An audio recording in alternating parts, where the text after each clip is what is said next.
नमो नमः। शुभोपराह्नम्। शुभदं सौख्यदं भूयात् नववर्षं सुमंगलम्। सर्वेषां विदुषां शिक्षकाणां छात्राणां शिक्षानुरागिणां तथा च सुंदरगढ़ जिला शिक्षाधिकारिणां अन्येषां जिला शिक्षा कार्यालयस्य पदाधिकारिणां कृते अहं नाम्ना प्रशांत कुमार त्रिपाठी सर्वकार्य उच्च विद्यालय डमुकुड़ा इत्यस्य प्रधान शिक्षकः हार्दं हार्दं स्वागतं व्याहरामि। अद्यतनीया कक्षा भवति प्रश्नोत्तर मूलिका। अस्यां कक्षायां वयं प्रश्नोत्तरम् आलोचयिष्यामः। प्रथमतः आलोचनात्मिका शैल्या भविष्यति, अनन्तरं प्रश्नोत्तर लिखन माध्यमेन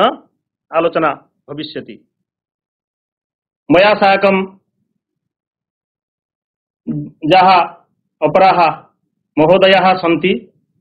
ताः अपि स्वकीयं परिचयं प्रदास्यन्ति। इदानीं मम नाम रश्मिता साहस्य।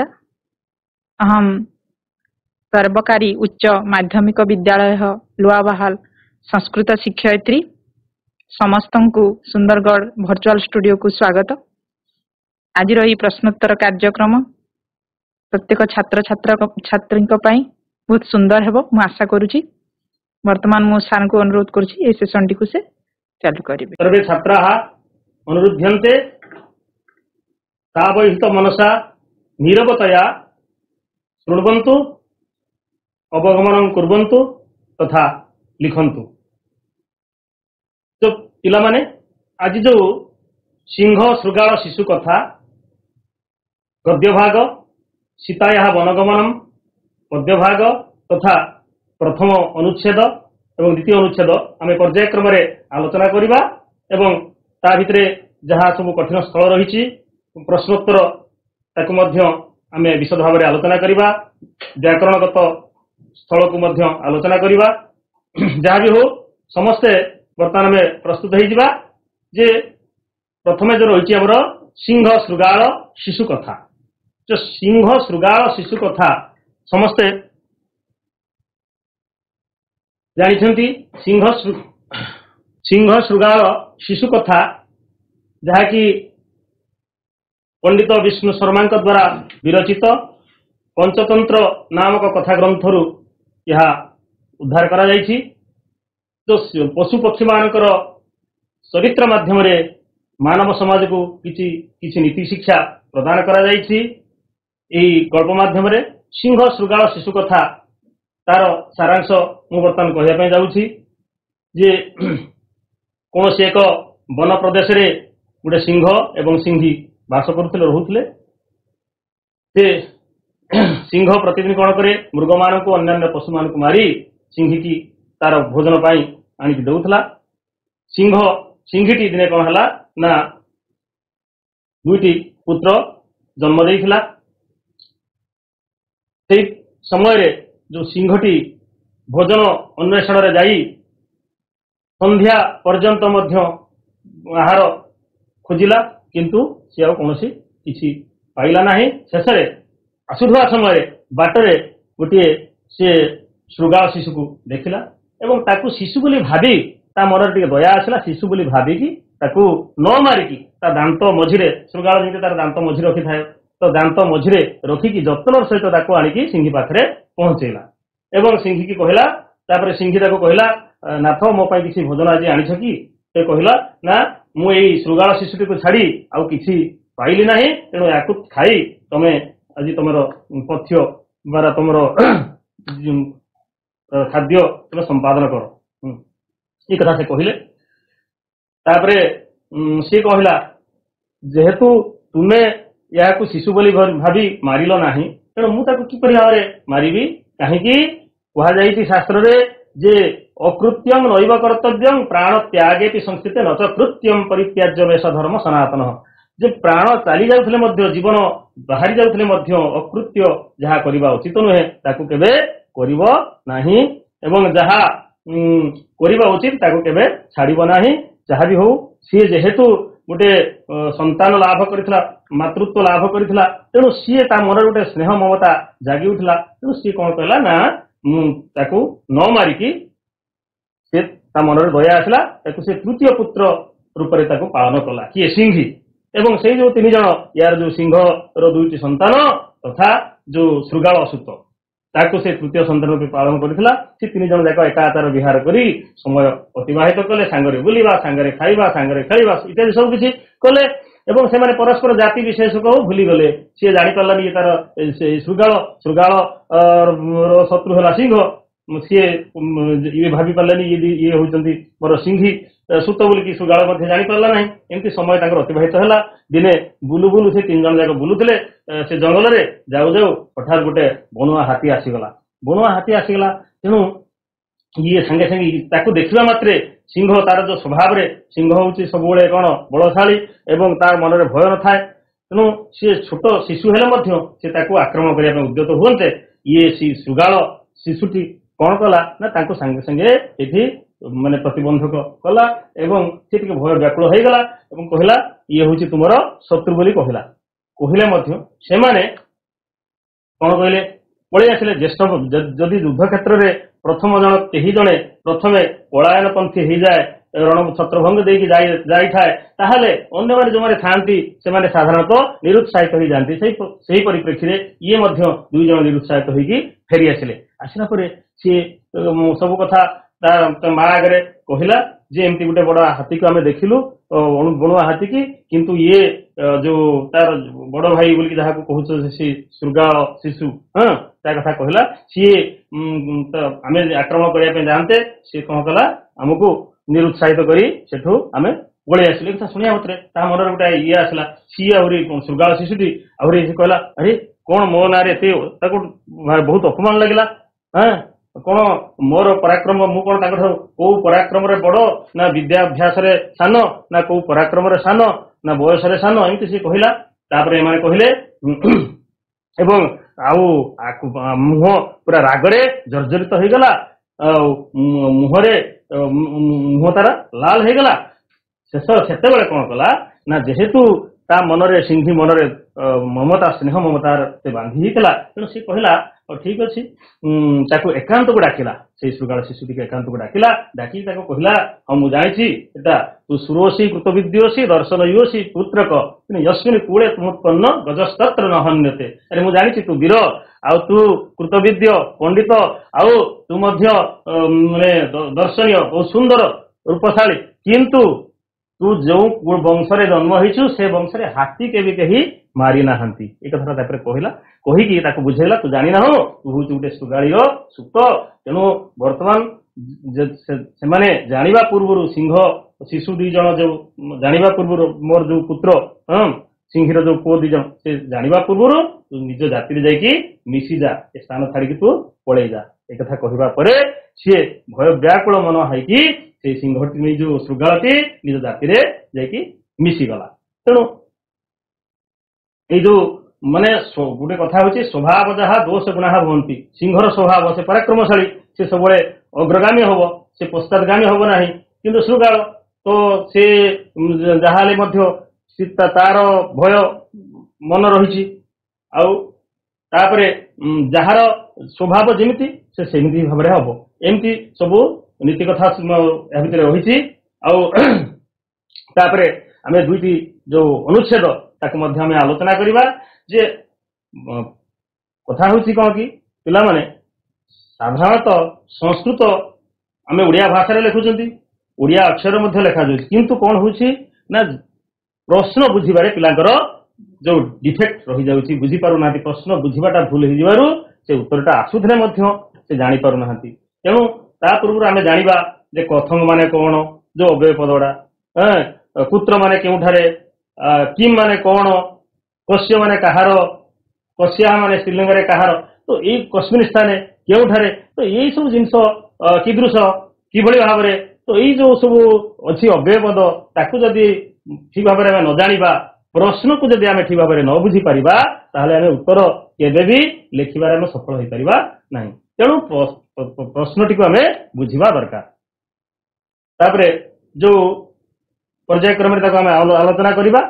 जो असाध्य साधारण जो प्रथम अनुच्छेद अच्छी से असाध्य साधारण मु सारांश बर्तमान कहवाई जाऊँगी कहीं आम स्वल्प समय ता भीतर आमको बहुत किसी प्रतिपाद्य विषय रही जे बोपदेव नामक कौन जड़े शिशु पढ़ाई बापा द्वारा से गुरु गृह को प्रेषित होते गुरुंर गृह को जाऊे से गुरु गृह को जाकि समस्ते पढ़ुले अध्ययन करुले से एमती स्कूल व्यवस्था नथिला गुरुकुल शिक्षा परंपरा थिला सी प्रथम व्याकरण पढ़ा आरंभ करते व्याकरण सहज आयत्त कर हुए ना तेणु से कौन है से मोटा बुद्धिया थे तेणु एवं परिश्रम कातर थे परिश्रम करुले तेणु पाठरे अमनोयोग को देखिकी पिला उपहास कले बारंबार। तेणु ये उपहास प्रसंग से गुरु को जनइले गुरु कहले रे वत्स तुम मुझे चेष्टा करी तथापि मोर समस्त चेष्टा आज यत्न आज विफल हो जाइए जदि तुम इच्छा करुच तुम अन्य विद्यालय को घर को जाओ। यही कथा शुणी बोपदेव चिंता कले यार अन्न आड़े जाइए मोर कौन लाभ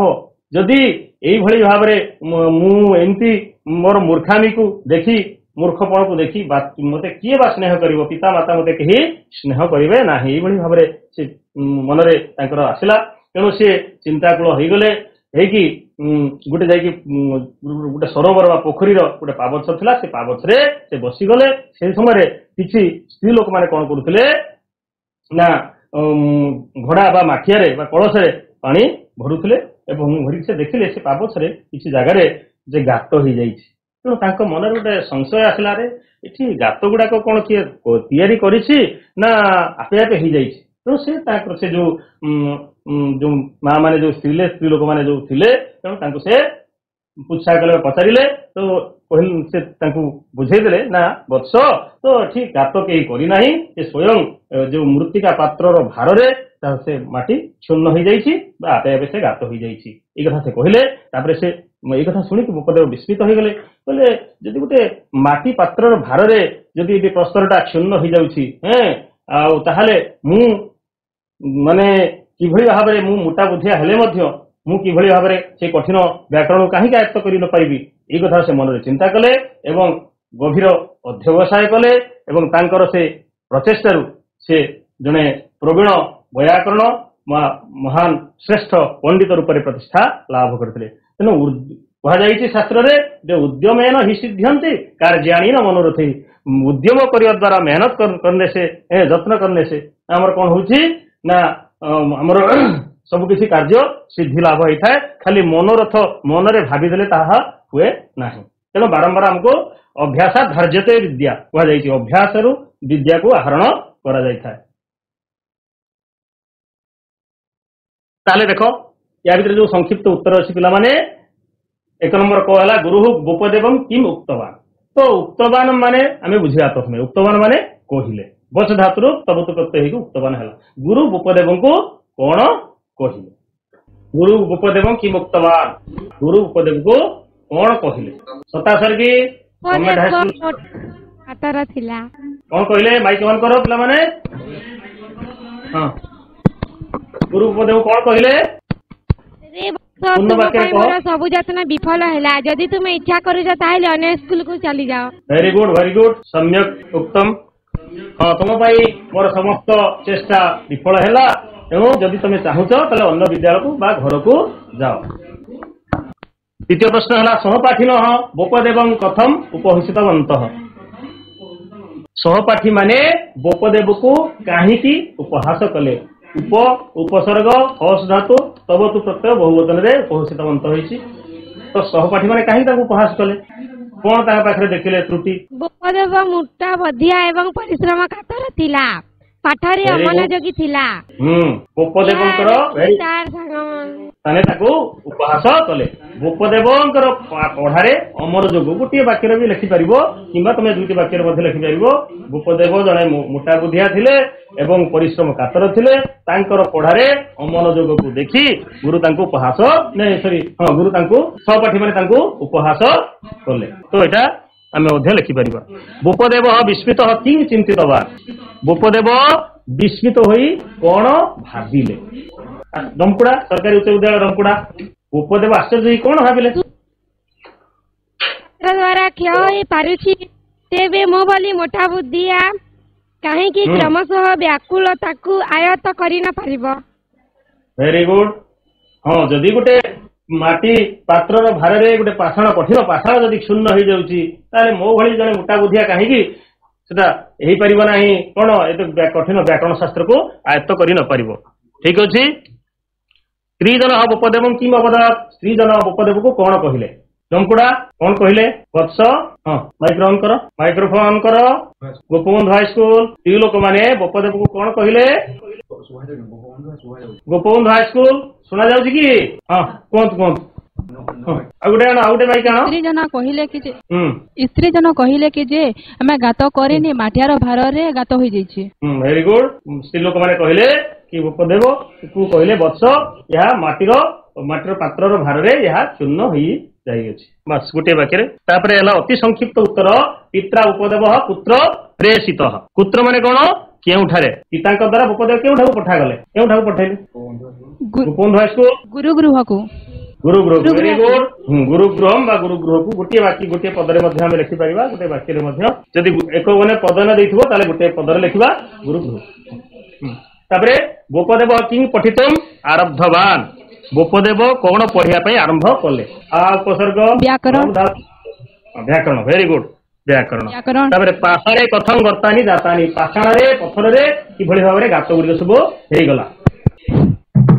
किभଳି गात हला माटिया भार रे काहे की हला हां काहे की हला प्रथम रे काहे की ना मृत्तिका पात्र रो भार रे हां तापरे हला स्त्री जन्म गोपदेव किम संबोधितवान स्त्री लोकवा गोपदेव को कौन संबोधन कले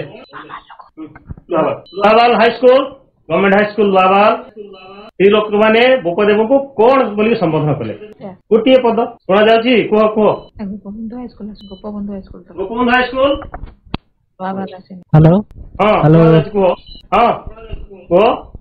स्त्री जन माने भूपदेव को पुत्र बोली संबोधन कले पुत्र बा वत्स बोली संबोधन कले भूपदेव केन रूपेण प्रतिष्ठा अलगत भूपदेव क्यों रूप से प्रतिष्ठा लाभ करते कौन से हेले पाठ पढ़ी कौन हमें खेलाड़ी हेले ना पंडित हेले ना कौन हेले माइक्रोफोन होनी पानपोस हाई स्कूल प्रवीण पंडित रूप से प्रतिष्ठा लाभ करते जन श्रेष्ठ पंडित रूप से प्रतिष्ठा लाभ करते द्वितीय अनुच्छेद देख हाँ द्वितीय अनुच्छेद बोधिसत्व पर्यवेसित बोधिसत्व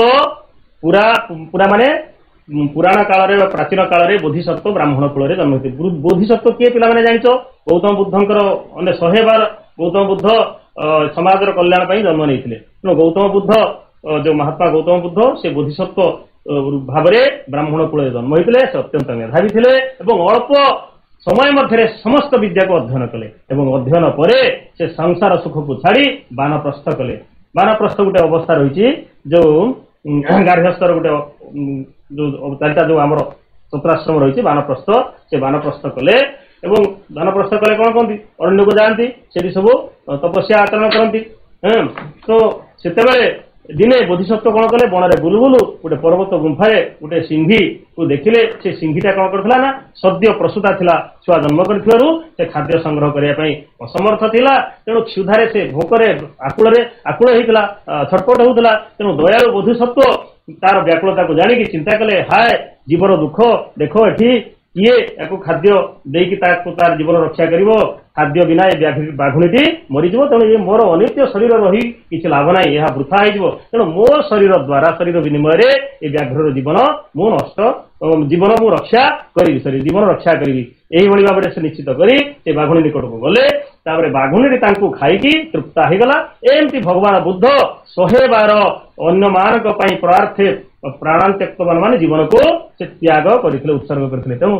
साधु यथार्थ कहुई धन एवं जीवन पदार्थ अन्य पाई उत्सर्ग करने उचित एवं सन्नियमित बरंग त्याग भल काम बरंग त्याग हो विनाश उपस्थित हेले मध्य भल काम बरंग त्यागटा बर भल तेणु ପିଲାମାନେ ଏଥର ବୁଝିପାରିଲ ଏ ଅନୁଚ୍ଛେଦ। ଏବେ ଆମେ ପ୍ରଶ୍ନ ଆଲୋଚନା କରିବା ଯେ ସଂକ୍ଷିପ୍ତମ ଉତ୍ତରମ ଲିଖତ। ଯେ ବୋଧିସତ୍ତ୍ୱ କଦା ବାନପ୍ରସ୍ଥମ ଅକରୋତ୍। ବୋଧିସତ୍ତ୍ୱ କଦା ମାନେ କଣ ପିଲାମାନେ? କଦା ମାନେ କେତେବେଳେ? ବୋଧିସତ୍ତ୍ୱ କେତେବେଳେ ବାନପ୍ରସ୍ଥ କଲେ? କେତେବେଳେ? ପ୍ରଥମ ଧାଡିରେ ଅଛି Tangarpali UG high school Tangarpali. Microphone on କର ପିଲାମାନେ। ସମସ୍ତ ବିଦ୍ୟା ଅଧ୍ୟୟନ ସମାପ୍ତ ପରେ ସଂସାର ସୁଖକୁ ତ୍ୟାଗ କରି ବୋଧିସତ୍ତ୍ୱ ବାନପ୍ରସ୍ଥ ଗ୍ରହଣ କଲେ। ଭେରି ଗୁଡ ବଢିଆ ଆନ୍ସର ଦେଇଛ। ବୋଧିସତ୍ତ୍ୱ ସମସ୍ତ ଯୋଉ ବିଦ୍ୟା ଅଧ୍ୟୟନ ସମାପ୍ତି ପରେ ସମସ୍ତ ସାଂସାରିକ ସୁଖକୁ ତ୍ୟାଗ କରି ସେ କଣ କଲେ ନା ବାନପ୍ରସ୍ଥ କରିଥିଲେ। ନେକ୍ସଟ ବନେ ଭ୍ରମଣ କିମ୍ ବୋଧିସତ୍ତ୍ୱ କିମ୍ ଅପଶ୍ୟତ। ବଣରେ ବୁଲୁ ବୁଲୁ ବନରେ ଭ୍ରମଣ କରୁଥିବା ବେଳେ ବୋଧିସତ୍ତ୍ୱ ଗୋଟେ ବ୍ୟାଘ୍ରୀକୁ ଦେଖିଥିଲେ। ବାଘୁଣୀକୁ ଦେଖିଲେ। ବା ତମେ ଲେଖିପାରିବ ବଣରେ ବୁଲୁଥିବା ସମୟରେ ବୋଧିସତ୍ତ୍ୱ ଗୋଟେ ସଦ୍ୟ ପ୍ରସୂତା ବାଘୁଣୀକୁ ଦେଖିଥିଲେ ହେଲା। ତାପରେ ଗୋ ହେଲା କଥଂ ବ୍ୟାଘ୍ରୀ ବ୍ୟାକୁଳା ଭବତ। ଏ ପ୍ରଶ୍ନର ଅର୍ଥ କିଏ କହିପାରିବ ପିଲାମାନେ? କଥଂ ବ୍ୟାଘ୍ରୀ ବ୍ୟାକୁଳା ଭବତ। ଏ ପ୍ରଶ୍ନର ଅର୍ଥ କଣ ପଚାରୁଛି? କାହିଁକି ବାଘୁଣୀଟି ବ୍ୟାକୁଳ ହେଉଥିଲା? କାହିଁକି ବାଘୁଣୀଟି ବ୍ୟାକୁଳ ହେଉଥିଲା? ପ୍ରଶ୍ନ ଯଦି ଆମେ ଠିକ ଭାବରେ ବୁଝିପାରିବା ତାହେଲେ ଉତ୍ତର ଆମକୁ ଅଟୋମେଟିକ ହେଇଯିବ। ବାଘୁଣୀଟି କାହିଁକି ବ୍ୟାକୁଳ ହେଲା କୁହ? ବାଘୁଣୀଟି ଭୋକରେ ବ୍ୟାକୁଳ ହେଉଥିଲା। ବାଘୁଣୀଟି ଖାଦ୍ୟ ସଂଗ୍ରହ କରି ନ ପାରି ଭୋକରେ ବ୍ୟାକୁଳ ବାଘୁଣୀଟି ଅସହାୟତା ଖାଦ୍ୟ ସଂଗ୍ରହ କରିବା ପାଇଁ ଅସମର୍ଥ ଥିବାରୁ ଭୋକରେ ଆକୁଳ ହୋଇ ଭୋକରେ ସେ ଆକୁଳ ହେଇଥିଲା ବ୍ୟାକୁଳ ହେଇଥିଲା। ଏବଂ ଲେଖିପାରିବ ଆଉ ଗୋଟେ ସେଠି ଗୋଟେ ବିଶେଷଣ ଆଡ୍ କରିପାରିବ ସଦ୍ୟ ପ୍ରସୂତା ବାଘୁଣୀଟି ଖାଦ୍ୟ ସଂଗ୍ରହ ପାଇଁ ଅସମର୍ଥ ଥିବାରୁ ଭୋକରେ ବ୍ୟାକୁଳ ହେଲା। ତାପରେ ଅତି ସଂକ୍ଷିପ୍ତ ଉତ୍ତର ବ୍ୟାଘ୍ରୀ ପୁତ୍ର ଆସିତ୍। ବାଘୁଣୀଟି କେଉଁଠାରେ ଥିଲା? ବାଘୁଣୀଟି ବନରେ ଥିବା ଗୋଟେ ଗୁମ୍ଫାରେ ଥିଲା। ପର୍ବତ ଗୁମ୍ଫାରେ ଗୋଟେ ପର୍ବତ ଗୋଟେ ଗୁମ୍ଫାରେ ଥିଲା। ତାପରେ ଖ ହେଲା ମହାତ୍ମା ବୋଧିସତ୍ତ୍ୱ ପୁତ୍ରଗତ। ମହାତ୍ମା ବୋଧିସତ୍ତ୍ୱ କେଉଁଠାକୁ ଗଲେ? ମହାତ୍ମା ବୋଧିସତ୍ତ୍ୱ ଜଙ୍ଗଲକୁ ଗଲେ। ଜଙ୍ଗଲକୁ ଗଲେ କଣ କରିବା ପାଇଁ ଗଲେ? ବାନପ୍ରସ୍ଥ ପାଇଁ ଗଲେ। ତାପରେ ବ୍ୟାଘ୍ରୀ କଥଂ ତୃପ୍ତା ଜାତା। ବାଘୁଣୀଟି କିଭଳି ଭାବରେ ତୃପ୍ତ ହେଲା? ବାଘୁଣୀଟି ବୋଧିସତ୍ତ୍ୱଙ୍କ ମାଂସ ଖାଇ ତୃପ୍ତ ହୋଇଥିଲା। Very good. ବାଘୁଣୀଟି ବୋଧିସତ୍ତ୍ୱଙ୍କର ମାଂସ ଖାଇ ତୃପ୍ତି ଲାଭ କଲା। ତାର ବୁଦ୍ଧ ପ୍ରତିବାରଂ ପ୍ରାଣାନ ତ୍ୟକ୍ତବାନ। ପ୍ରାଣାନ କାହିଁକି ହେଇଛି ପିଲାମାନେ? ଏଠି ଜାଣିବା କଥା ଯେ ପ୍ରାଣ ଶବ୍ଦଟା ସବୁବେଳେ ବହୁବଚନାନ୍ତ, ତେଣୁ ପ୍ରାଣାନ କରାଯାଇଛି। କେତେ ଥର? ପତି ମାନେ କେତେ? ବୁଦ୍ଧ କେତେ ବାର? 100 ଥର। 100 ଥର। କାହିଁକି ପ୍ରାଣ ସେ ବିସର୍ଜନ କରିଥିଲେ? ଆଉ ଗୋଟେ ୱାର୍ଡ ଅଛି ଆନ୍ସର ପରାର୍ଥେ, ଅନ୍ୟର ହିତ ପାଇଁ ହେଲା। ତାପରେ ମୁଁ ହେଲା ଧନାନି ଜୀବିତଂ ଚ କିଂ ନିମିତ୍ତଂ ଉତ୍ସୃଜେତ୍। ଧନ ଏବଂ ଜୀବନକୁ କାହା ପାଇଁ ଉତ୍ସର୍ଗ କରିବା ଉଚିତ? ଏଠି ଆସି ଯୋଉ ଆନ୍ସର ଯୋଉଟା ମୁଁ କହିଲି ପରୋପକାର ପାଇଁ। ପରୋପକାରାୟ ଫଳନ୍ତି ବୃକ୍ଷାଃ ପରୋପକାରାୟ ବହନ୍ତି ନଦ୍ୟଃ ପରୋପକାରାୟ ଦୁହନ୍ତି ଗାବଃ ପରୋପକାରାର୍ଥମିଦଂ ଶରୀରମ୍। ହେଲା ଭେରି ଗୁଡ। ତାପରେ ଯୋଉ ପ୍ରଥମ ଗଳ୍ପଟି ଆମେ ପଢିଲେ ଯୋଉ ସିଂହ ଶୃଗାଳ ଶିଶୁ କଥା, ସେଥିରେ ଯୋଉ ପ୍ରଶ୍ନ କେତେଟା ଆମେ ଆଲୋଚନା କରିବା। କସ୍ତାବତ୍ ସନାତନ ଧର୍ମ। ସନାତନ ଧର୍ମ କଣ? ତ ସନାତନ ଧର୍ମ କଣ ଆମେ ବୁଝିବା। ଏହି ଶ୍ଲୋକରେ ତାହାର ଅଛି ଯେ ଅକୃତ୍ୟ ନୈବ କର୍ତ୍ତବ୍ୟ ପ୍ରାଣ ତ୍ୟାଗେ କି ସଂସ୍ଥିତେ। ସେ ଶ୍ଲୋକଟା ମଧ୍ୟ ଆମେ ଲେଖିପାରିବା ବା ନ ଲେଖି ମଧ୍ୟ ଆମେ ଡାଇରେକ୍ଟ ଆନ୍ସର ଲେଖିପାରିବା। ଶ୍ଲୋକ ଲେଖିଲେ ତମକୁ ଟିକେ ମନେ ରଖିବା ପାଇଁ କଠିନ ହେଇପାରେ। ଯେ ମନୁଷ୍ୟ ସ୍ୱ ଜୀବନରେ ସଦୈବ ନିତ୍ୟ ଶାଶ୍ୱତ ସନାତନ ଧର୍ମର ପାଳନ କରିବା ଉଚିତ। ବା ତମେ ଏମିତି ଲେଖିପାରିବ ମନୁଷ୍ୟ ନିଜ ଜୀବନରେ ସେ ଶାଶ୍ୱତ ସନାତନ ଧର୍ମକୁ ପାଳନ କରିବା ଉଚିତ। ତାର ଜୀବନ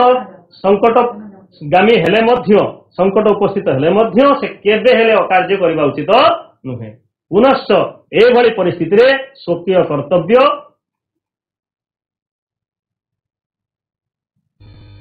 କର୍ତ୍ତବ୍ୟ ବା ଯାହା କରଣୀୟ ତାକୁ ମଧ୍ୟ ସେ ତ୍ୟାଗ କରିବ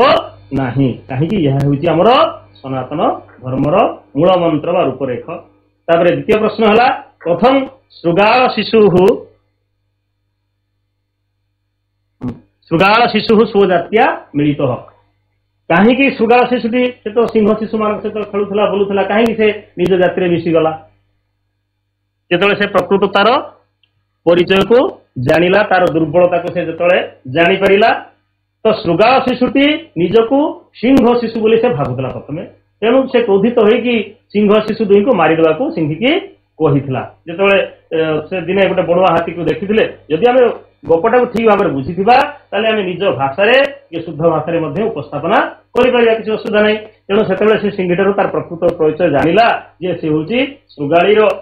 ସୁତ ବା ପୁଅ। ତେଣୁ ଏବଂ ତା ଦୟାପୂର୍ବକ ସିଏ ତାର ସିଂହୀଟି ତା ନିଜ ସ୍ତନର କ୍ଷୀରରେ ତାକୁ ଭରଣ ପୋଷଣ କରିଛି ବା ତାକୁ ବଢେଇଛି। ତ ସେଇ କଥା ଜାଣିଲା ପରେ ସେ ଆଉ କାଳ ବିଳମ୍ବ ନ କରି ଶିଶୁଦ୍ୱୟ ତାର ପ୍ରକୃତ ବଂଶ ଜାଣିଲେ ଏବଂ ସେ ଭୟ ବ୍ୟାକୁଳ ମନ ହେଇଗଲା। ସହଜରେ ସେ ତ ଭୟାଳୁ, ସେ ଶୃଗାଳ ନିଜର ସ୍ୱଭାବକୁ ସେ ଜାଣିପାରିଲା, ନିଜର ଜାତି ପରିଚୟ ସେ ଜାଣିଲା। ଧୀରେ ଧୀରେ ସେ ବ୍ୟାକୁଳିତ ମନରେ ଧୀରେ ଧୀରେ ସେଇ ସ୍ଥାନରୁ ଦୂରେଇ ଯାଇକି ନିଜ ଜାତିରେ ମିଶିଗଲା, ତାର ପ୍ରକୃତ ପରିଚୟକୁ ସେତେବେଳେ ସେ ଜାଣିଲା। ତେଣୁ ଆମେ ଯୋଉ ପ୍ରଶ୍ନଟାକୁ ଠିକ ଭାବରେ ବୁଝିପାରିବା ତାହେଲେ ଆମେ ଉତ୍ତର ନିଶ୍ଚିତ ଭାବରେ ପିଲାମାନେ ଯେ ପ୍ରତ୍ୟେକ ଯୋଉ ଗଳ୍ପ ରହିଛି, ପ୍ରତ୍ୟେକ ଗଳ୍ପର ଯୋଉ ତାକୁ ଆମେ କଣ କରିବା ନା ଭଲ ଭାବରେ ବୁଝିବା, ତାର ଜିଷ୍ଟ ତାର ସାରାଂଶ କଣ କହୁଛି ବୁଝିବା। ଆଉ ପ୍ରତ୍ୟେକ ଗଳ୍ପ ବା ଯାହା ରହିଛି ଯୋଉ ଗଦ୍ୟ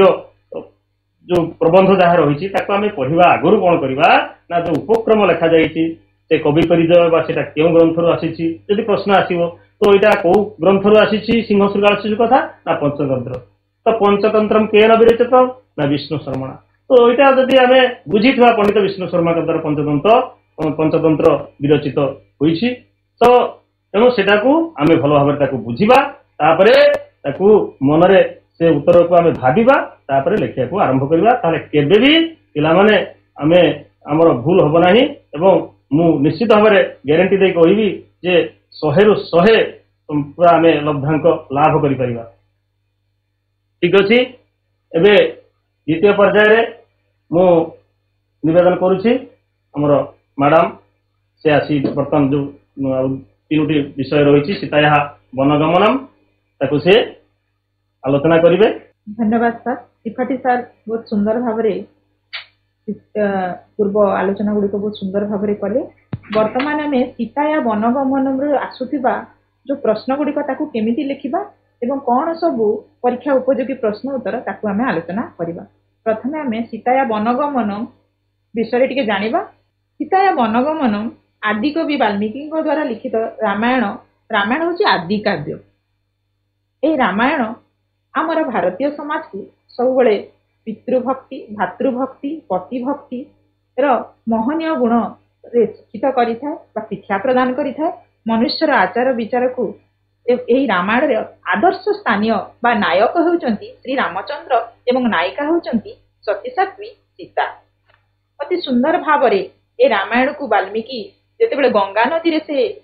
ଗାଧଉଥିଲେ ସେହି ସମୟରେ କଞ୍ଚୁ ଦମ୍ପତି ଯୋଉମାନେ କି କ୍ରୀଡ଼ାରତ ଥିଲେ, ସେଇ କଞ୍ଚୁ ଦମ୍ପତି ମଧ୍ୟରୁ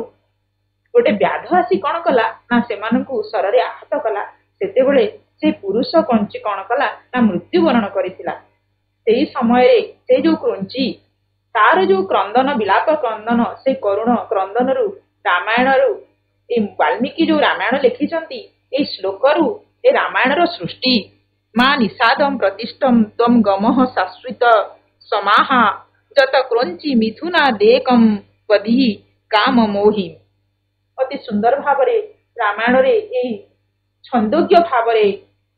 ବାଲ୍ମୀକି ସୁନ୍ଦର ଭାବରେ ବର୍ଣ୍ଣନା କରିଛନ୍ତି। ଆଉ ଏଇ ରାମାୟଣ ପତିଭକ୍ତିର ମହାନ ପରାକାଷ୍ଠା ସତୀସାଧ୍ୱୀ ସୀତା ଯୋଉ ରାମଙ୍କ ସହିତ ଯୋଉ ବନବାସ ବିଷୟ ଅତି ସୁନ୍ଦର ଶ୍ଲୋକ ମାଧ୍ୟମରେ ଆମର ଏଇ ସୀତାୟାଃ ବନଗମନ ବିଷୟରେ ବର୍ଣ୍ଣନା କରାଯାଇଛି। ତ ପିଲାମାନେ ଆମେ ଏଇ ପରୀକ୍ଷା ଉପଯୋଗୀ ପ୍ରଶ୍ନ ଉତ୍ତର କଣ, ଏଇ ସୀତାୟାଃ ବନଗମନ କୋଉ ଭଳିଆ ପ୍ରଶ୍ନ ଆସିବ, ଯେହେତୁ ଆମେ ଏଇ ପ୍ରଶ୍ନ ଗୁଡିକୁ ଓଡିଆରେ ଲେଖୁଛୁ, ତେଣୁ ଯେହେତୁ ପ୍ରଶ୍ନଟି ସଂସ୍କୃତରେ ଆସୁଛି, ତେବେ ଆମେ ଏହାକୁ ବୁଝିବା ଏବଂ ଜାଣିବା ଆମେ କିଭଳି ଭାବରେ ଏହାର ଉତ୍ତରକୁ ଲେଖିବା। प्रथम प्रश्न होची बिलपंती सीता रघुनंदन हम किम प्रोबाच अर्थात कौन कहले बिलपंती सीता सीता जितेबाला विलाप करुले से रघुनंदन बा रामचंद्र जी कि रामायण नायक से कौन कहले कौन आम लिखा जदि यही प्रश्नटी प्रतिवर्ष परीक्षा पड़ी थाए तेणु मुझे प्रश्नटी को नहीं तेणुक आम जो यही प्रश्नटी पढ़ा आम कौन लिखा ना राज्याभिषेक पूर्वर सुसज्जित तथा आनंद मुखर जनगहली पूर्ण गृह को पुरुषोत्तम रामचंद्र प्रवेश कला बेले तांकर मुखमंडल मलिन पड़ जाइतिला काहेकि ना से जानिथिले जे से राजा हेबे किंतु से राजा होई पारिले नाही जेतु आमे पूर्व श्लोक रे जानिचु प्रविवेशाथ रामस्तु स्ववेश्म सुविभूषित प्रहुष्ट जनसंपूर्ण हृया किंचित अबांगमुख ए श्लोक रे सुंदर भाव रे यार अवतारणा करायैछि तेणु से दुख रे मियमाण होई पड़िथिले एवं दुख रे म्रियमाण होइतबारु से सती शिरोमणि सीता मध्य पति दुख रे दुखित होइतिले एवं कारण जिज्ञासा जेतेबेले करिथिले सेतेबेले से सती सात्वी सीधा को बुझैतिले जे मोर पिता दशरथ ककेईंकर जो ककेई को दुईटी वर देबा पई ना सत्य प्रतिज्ञा होइचंती सेही वर स्वरूप मु आज राजसिंहासन रे बसी पारु नाही ताको अति सुंदर भाव रे एई वाल्मीकि तांकर रामायण रे वर्णना करिसंती हम एई प्रश्नटी जेतेबेले पढिबो पिला माने तुम अति सुंदर भाव रे याकू लिखिनियो एवं याकू एई भलिया भाव रे तमे वर्णना करिवो जहा फल रे तुमे जो 5 मार्क रहिछि ताकू तुमे ग्रहण करि पारिबो बा तबे द्वितीय प्रश्नटी होउची कस्य विप्रियम सीता कस्य विप्रियम न कर्तव्यमिति रामेण उक्त कस्य विप्रियम कहा प्रति कस्य कले कहा प्रति विप्रियम माने अप्रिय न कर्तव्यम कहा परि अप्रिय कार्य करिबो नाही बोली राम एठारे सती सात्वी सीता को कहिसंती ना रामचंद्र भरत को राजांकर सम्मान देबा को सीता को परामर्श देइछंती रामचंद्र जेतेबेले वर दुईटी मध्यरु जेतेबेले ककेई दुईटी वर मागिथिले सेही दुईटी वररु प्रथम वरटी हला कोन ना रामचंद्र जीवे 14 वर्ष वनवास एवं द्वितीय वरटी कोन ना भरत अयोध्यार राजसिंहासन रे अधिष्ठित हेबे तेणु सेही वर सकाशु रामचंद्र जेतेबेले वनवास पई बाहरी गले सेतेबेले सती सात्वी सीता को से कहिचंती जे तमे भरत परी अप्रिय कार्य करिबो नाही रामचंद्र भरत को राजार सम्मान देबाकू सीता को परामर्श देइछंती पितृसत्य पालन करी रामचंद्र वनगमन करिवे अयोध्या राजसिंहासन भरत हेबे राजा फलरे जेहेतु भरत होचंती अयोध्यार राजा से सूर्यवंश तथा राज्य एही अयोध्यार राजा तेणु तांको प्रति सम्मान प्रदर्शन करिया पई रामचंद्र सीता को बुझेइथिले एही विषयटी को आमे जेतेबेले एही प्रश्नटी आसीबो याकू आमे अति सुंदर भाव रे लेखिबा तापरे अति इम्पोर्टेंट जेते सब बेले परीक्षा रे एही प्रश्नटी आसी थाए कथम दुःखतरम वन काहेकि दुःखतर अटे कारण प्रथम पर्याय रामचंद्र सती सात्वी सीता को वनवास नेबा को इच्छा प्रकाश करू नथिले किंतु जेहेतु सीता सहधर्मिणी से तांको सहित वनवास जीवा पई दृढ़ इच्छा प्रकाश करथिले सेही समय रे वनर जो भयावहता वनर जो दुख कष्ट ताकू अति सुंदर भाव रे रामचंद्र कौन कले ना सती सात्वी सीता को बुझाउथिले जे वनवास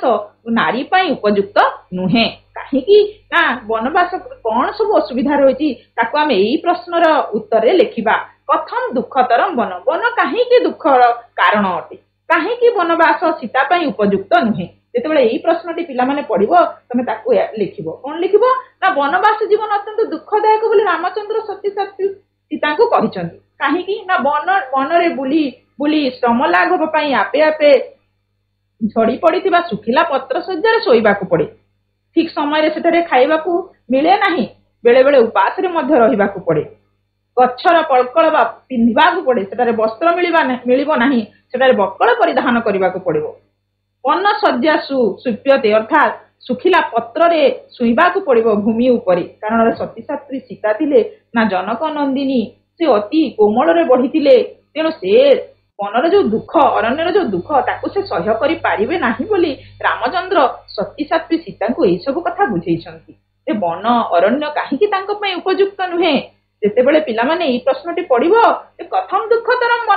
वन रे कोन सब असुविधा होइताय अरण्य रे कोन सब असुविधा होइताय ताकू तमे एई भलिया भाबरे लेखिबो କଣ ନା ଜଟା ଧାରଣ କରିବାକୁ ପଡିଥାଏ। ବଣରେ କଣ ନା ସେଠାରେ କୌଣସି ପ୍ରସାଧନ ସାମଗ୍ରୀ ମିଳେ ନାହିଁ, କାରଣ ସୀତା ହେଉଛନ୍ତି ରାଜରାଣୀ, ସେ ରାଜକୁମାରୀ ଥିଲେ। ତେଣୁ ସେଠାରେ କିନ୍ତୁ ଅରଣ୍ୟକୁ ଯେତେବେଳେ ଯିବେ ତାଙ୍କୁ କୌଣସି ପ୍ରସାଧନ ସାମଗ୍ରୀ ମିଳିବ ନାହିଁ, ପକଳ ପରିଧାନ କରିବାକୁ ପଡିବ ଏବଂ ଜଟା ଧାରଣ କରିବାକୁ ପଡିବ। ତେଣୁ ଏଇଭଳିଆ ଭୟାବହତା, ତାପରେ ବଣରେ ବନ୍ୟଜନ୍ତୁ ମାନଙ୍କର ଭୟ ରହିଛି, ରାକ୍ଷସ ମାନଙ୍କର ଭୟ ରହିଛି ଏବଂ ସବୁବେଳେ ଅରଣ୍ୟ ଅନ୍ଧକାରମୟ ଦେଖାଯାଉଥାଏ। ତେଣୁ ରାମଚନ୍ଦ୍ର ଏହି ସବୁ ଅସୁବିଧା ଗୁଡିକ ସତୀ ସାଧ୍ୱୀ ସୀତାଙ୍କ ନିକଟରେ କଣ କରିଛନ୍ତି ନା ରଖିଛନ୍ତି। ଯେ ତପୋବନ କାହିଁକି ତାଙ୍କ ପାଇଁ ଅତ୍ୟନ୍ତ ଦୁଃଖଦାୟକ ବା କଷ୍ଟଦାୟକ ଅଟେ। କିଏ ସ୍ୱସ୍ୱଂ ଭାଗ୍ୟମ୍ ଉପାସତେ। ଆଉ ଗୋଟେ ପିଲାମାନେ ଗୋଟେ ସୁନ୍ଦର ପ୍ରଶ୍ନ, ଏଇଟା ସବୁବେଳେ ପରୀକ୍ଷାରେ ପଡିଥାଏ। କିଏ ସ୍ୱସ୍ୱଂ ଭାଗ୍ୟମ୍ ଉପାସତେ, କିଏ ନିଜ ନିଜର ଭାଗ୍ୟକୁ ଭୋଗ କରିଥାଏ। ସ୍ୱସ୍ୱ ମାନେ କଣ? କିଏ ନିଜ ନିଜର ଭାଗ୍ୟକୁ କିଏ ଭୋଗ କରିଥାଏ। ଏ ସଂସାର ହେଉଛି ମରଣଶୀଳ। ପ୍ରତ୍ୟେକ ବ୍ୟକ୍ତି କଣ ନା ଯିଏ ଜୀବିତ ଜାତସ୍ୟ ହି ଧ୍ରୁବ ମୃତ୍ୟୁ, ଜଣେ ଯଦି ଜନ୍ମ ନେଇଛି ସେ ନିଶ୍ଚିତ ଭାବରେ ମୃତ୍ୟୁବରଣ କରିବ। କିନ୍ତୁ ଗୋଟେ ଅଛି କର୍ମଫଳ, ଗୋଟେ ଅଛି ଭାଗ୍ୟଫଳ। ଏଇ ରାମାୟଣରେ ଆମେ ଜାଣିପାରିବା, ଏଇ ଯୋଉ ରାମାୟଣ ଆଦିକାବ୍ୟ ରାମାୟଣ ଆଦର୍ଶ ସ୍ଥାନୀୟ ଆଦର୍ଶର କଥା କୁହାଯାଇଛି। ରାମଚନ୍ଦ୍ରଙ୍କ ଭଳିଆ ଆଦର୍ଶର ନାୟକ ରାମଙ୍କର ଚରିତ୍ର କଥା କୁହାଯାଇଛି, ଭରତ ଚରିତ୍ର କଥା କୁହାଯାଇଛି, ସୀତାଙ୍କର ଚରିତ୍ର କଥା କୁହାଯାଇଛି, ଦଶରଥଙ୍କର ଯୋଉ ପୁତ୍ର ସ୍ନେହ କଥା କୁହାଯାଇଛି। ସେଥିରୁ ଆମେ ନିଶ୍ଚିତ ଭାବରେ କିଛି ଶିକ୍ଷା ଲାଭ କରୁଛେ। ଏଇ ଯୋଉ ପ୍ରଶ୍ନ ଆସିଲା କିଏ ସ୍ୱସ୍ୱ ଭାଗ୍ୟମ୍ ଉପାସତେ, ଖାଲି ଏଇଟା ପୁସ୍ତକ କେନ୍ଦ୍ରିକ ପ୍ରଶ୍ନ ତାହା ନୁହେଁ, ପରୀକ୍ଷାରେ ପଡିବ ଏଇଭଳିଆ ପ୍ରଶ୍ନ। ଆମର ଜୀବନରେ ମଧ୍ୟ ଆମେ ଯଦି ରାମାୟଣ ମହାଭାରତକୁ ଅନୁଧ୍ୟାନ କରିବା ତାହେଲେ ଆମେ ଆମର ଜୀବନକୁ ଅତ୍ୟନ୍ତ ସରଳ ଏବଂ ସୁନ୍ଦର କରିପାରିବା। ଏଇ ପ୍ରଶ୍ନରେ ଆମେ କଣ ଲେଖିବା ନା, ଏଇ ସଂସାର ଯେହେତୁ ମରଣଶୀଳ, ପ୍ରତ୍ୟେକ ବ୍ୟକ୍ତି ନିଜ ନିଜର ଭାଗ୍ୟକୁ ଭୋଗ କରିଥାଏ। ପିତା ମାତା ଭ୍ରାତା ପୁତ୍ର ପୁତ୍ରବଧୂ ସମସ୍ତେ ନିଜ ନିଜର ଭାଗ୍ୟକୁ ଭୋଗ କରିଥାନ୍ତି। ଯିଏ ଯେମିତିଆ କର୍ମ କରେ ସେ ସେମିତିଆ ଫଳ ଭୋଗ କରିଥାଏ। କେହି କାହାର ଭାଗ୍ୟ ଫଳକୁ ଭୋଗ କରିନଥାନ୍ତି, ସମସ୍ତେ ନିଜ ନିଜର ଭାଗ୍ୟ ଫଳକୁ ଭୋଗ କରିଥାନ୍ତି। ତେଣୁ ଏଠାରେ କେବଳ ନାରୀ ଗୋଟେ ନାରୀ ଯିଏକି ତାର ସ୍ୱାମୀର ଭାଗ୍ୟ ଫଳକୁ ଭୋଗ କରିଥାଏ, କେବଳ ନାରୀ। ତେଣୁ ସତୀ ସାଧ୍ୱୀ ସୀତା ରାମଚନ୍ଦ୍ରଙ୍କ ସହିତ ବନବାସ ଯିବା ପାଇଁ ଦୃଢ ଯୁକ୍ତି ଉପସ୍ଥାପନ କରିଥିଲେ, କାରଣ ସେ ସ୍ୱାମୀଙ୍କର ସୁଖରେ ସୁଖୀ ହେବା ପାଇଁ ଏବଂ ସ୍ୱାମୀଙ୍କର ଦୁଃଖରେ ଦୁଃଖୀ ହେବା ପାଇଁ ଚାହୁଁଥିଲେ। ଅତି ସୁନ୍ଦର ଭାବରେ ଏ ଯୋଉ ରାମାୟଣ ଆମକୁ ଶିକ୍ଷା ଦେଇଥାଏ, ଆଦର୍ଶର ଶିକ୍ଷା ଦେଇଥାଏ। ଆମକୁ ଆମର ଜୀବନକୁ କେମିତି ଆମେ ସରଳ କରିପାରିବା, କିପରି ଆମେ ଗୋଟେ ନିଷ୍ଠାପର ଜୀବନ ଯାପନ କରିପାରିବା ତାର ଶିକ୍ଷା ଦେଇଥାଏ। ଏଇଭଳିଆ ପ୍ରଶ୍ନ ଗୁଡାକ ଆସିବ। ମୁଁ ଆଉ ଥରେ ପ୍ରଶ୍ନ ଗୁଡିକୁ ନେଇଯାଉଛି, ତମେ ଟିକେ ଏ ପ୍ରଶ୍ନ ଗୁଡିକ ଆଉ ଥରେ ଦେଖିଦିଅ। କସ୍ୟ ବିପ୍ରିୟମ୍ ନ କର୍ତ୍ତବ୍ୟମ୍ ଇତି ରାମେଣ ଉକ୍ତମ୍। କାହା ପ୍ରତି ଅପ୍ରିୟ କାର୍ଯ୍ୟ କରିବ ନାହିଁ ବୋଲି ରାମଚନ୍ଦ୍ର ସତୀ ସାଧ୍ୱୀ ସୀତାକୁ ବୁଝେଇଥିଲେ। ବିଳପନ୍ତି ସୀତା ରଘୁନନ୍ଦନମ୍ କିମ୍ ପ୍ରୋବାଚ। ସୀତା ଯେତେବେଳେ ବିଳାପ କରୁଥିଲେ ରଘୁନନ୍ଦନ ବା ରାମଚନ୍ଦ୍ର ତାଙ୍କୁ କଣ କହିଲେ? ବର୍ତ୍ତମାନ ମୁଁ ସାର୍ଙ୍କୁ ଅନୁରୋଧ କରିବି, ସାର୍ ଆଉ ଗୋଟେ ଅନୁଚ୍ଛେଦ ରହିଯାଇଛି ବୋଧିସତ୍ୱର। ମ୍ୟାଡାମ ଅତି ସୁନ୍ଦର ଭାବରେ ଯୋଉ ବିଷୟକୁ ଆଲୋକପାତ କରିଲେ, ସମସ୍ତଙ୍କ ଆଗରେ ଆଲୋଚନା କଲେ, ନିଶ୍ଚିତ ଭାବରେ ସମସ୍ତଙ୍କର ଅବବୋଧ ହେଇପାରିଥିବ ମୁଁ ଆଶା କରୁଛି। ତ ପିଲାମାନେ ପ୍ରଶ୍ନ କିଭଳି ଭାବରେ ଆମେ ବୁଝିବା, ତ ପ୍ରଶ୍ନ ଯଦି ଆମେ ଠିକ ଭାବରେ ବୁଝିପାରିବା ତାହେଲେ ଉତ୍ତର ଆମେ ସଠିକ ଭାବରେ ଲେଖିପାରିବା, ଏଇଟା ହଉଛି କଥା। ତେଣୁ ପ୍ରଶ୍ନ ବୁଝିବା ପୂର୍ବରୁ ତମେ ସବୁ ତମର ବିଷୟ ଶିକ୍ଷକଙ୍କ ଠାରୁ ମାନେ କିଛି ଅବ୍ୟୟ ପଦ ରହିଛି, କଥନ ମାନେ କାହିଁକି, ପୁତ୍ର ମାନେ କେଉଁଠାରେ, ବା କିମ୍ ମାନେ କଣ, କସ୍ୟ ମାନେ କାହାର, ସ୍ତ୍ରୀଲିଙ୍ଗରେ କସ୍ୟାହ ମାନେ କାହାର, कीदृश ମାନେ କିଭଳି ଭାବରେ, କେନ ପ୍ରକାରଣ ମାନେ କେଉଁଭଳି ଭାବରେ, ଏଇ ସବୁ ଜିନିଷ ଯୋଉ ରହିଛି ଅବ୍ୟୟ ପଦ ସବୁ ଅଛି ତାକୁ ଲେଖିନବ। ଏବଂ କିଛି କ୍ରିୟାପଦ ବିଷୟ ଟିକେ ଜାଣିବ। ଉକ୍ତବାନ ମାନେ କହିଲେ, ସାଧାରଣତଃ ପିଲାମାନେ ଉକ୍ତବାନ ବୁଝିପାରିବେ ନାହିଁ। ଯଦି ଅବଦତ୍ତ ଆମେ ଜାଣିଛନ୍ତି ବଦ ଧାତୁରୁ ଲଙ୍ଗ ଲକାର ପ୍ରଥମ ପୁରୁଷ ଏକବଚନ ଯୋଉ ଅବଦତ୍ତ ଅଛି, ଉକ୍ତବାନ ମାନେ ମଧ୍ୟ କହିଲେ, ଉବାଚ ମାନେ ମଧ୍ୟ କହିଲେ, ଯୋଉ ବଚ ଧାତୁର ଲିଟ୍ ଲକାରର ଉବାଚ ହେଇଛି ପ୍ରଥମ ପୁରୁଷ ଏକବଚନରେ। ତ ଏଇଭଳି ଭାବରେ ଅବାଦିତ ମାନେ ମଧ୍ୟ କହିଲେ ବା ପ୍ରତ୍ୟବାଦିତ ମାନେ କହିଲେ। ତ ଏଇ ଯୋଉ କେତେ ଗୁଡେ ଜିନିଷ ରହିଛି ତାର ପ୍ରତିଶବ୍ଦ ଗୁଡାକ ମଧ୍ୟ ଟିକେ ଟିକେ ଆମେ ଜାଣିବା। ଅପଶ୍ୟତ ମାନେ ଦେଖିଲେ, ଦୃଷ୍ଟବାନ ମାନେ ମଧ୍ୟ ଦେଖିଲେ। ତ धातु जोक्तवतु प्रत्यय बाक्त प्रत्यय लगेला परे से जो से कृदंत पद जो हेगला सेटा अतीत काल अर्थ को संपन्न करिथाय से विषय आम टिके धारणा नबा तापरे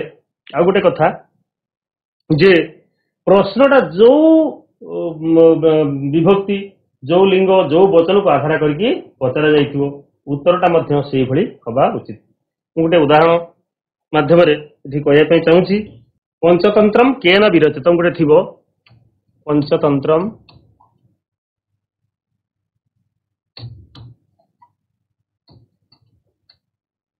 विरचितम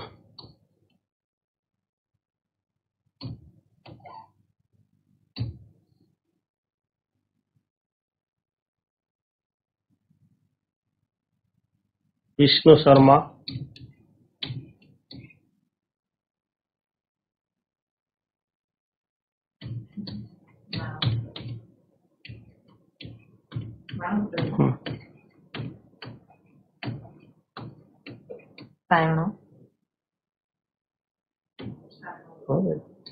कालिदासेन